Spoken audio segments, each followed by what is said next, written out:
welcome to the part of the internet between the cat videos you started watching and the moon landing conspiracy videos you're probably going to get lost in later. We'll just call this a nice neutral ground until then. Anyway, so I've been a little contemplative lately. I've been sitting on my roof, enjoying the view of the skyline, and I've been thinking, my life was really different before I came here.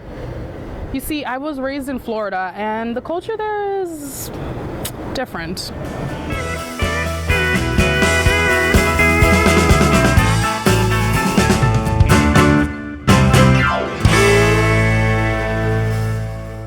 Before coming to New York, I had never ridden in a subway. I had never even heard of Junior's Cheesecake.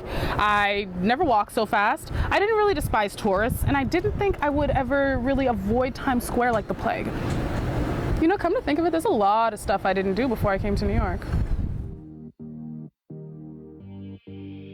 I never enjoyed testing the boundaries of my flexibility to focus my breathing and achieve mindfulness, all while pretending I'm not actually thinking about all the money I just spent on an overpriced burrito.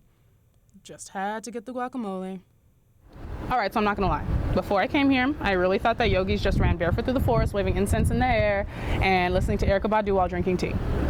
But then after I did yoga a few times on my own, I realized that it's actually just a great way to deal with a lot of the anxieties that the city comes with, from trying to make rent to dealing with feeling alone. I definitely never, ever thought of 20 blocks and 3 avenues to be walking distance.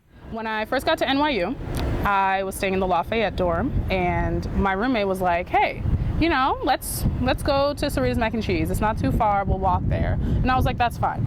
Now, mind you, we're in Chinatown. Sarita's Mac and Cheese was somewhere where the streets had numbers. Chinatown is so far back that the streets don't even have numbers anymore. They just have names. That's how far past First Street we went.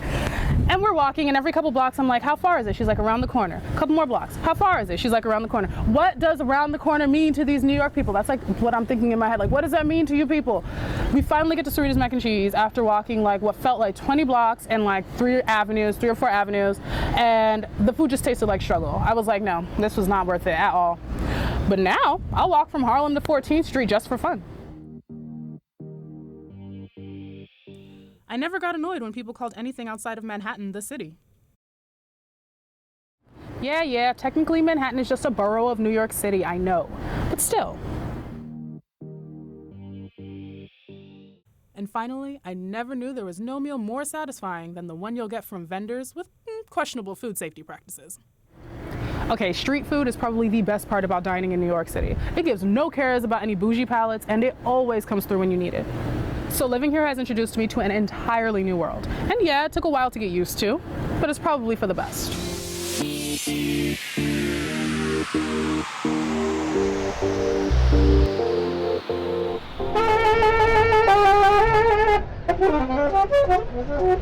I hope you guys enjoyed this video. Don't forget to subscribe.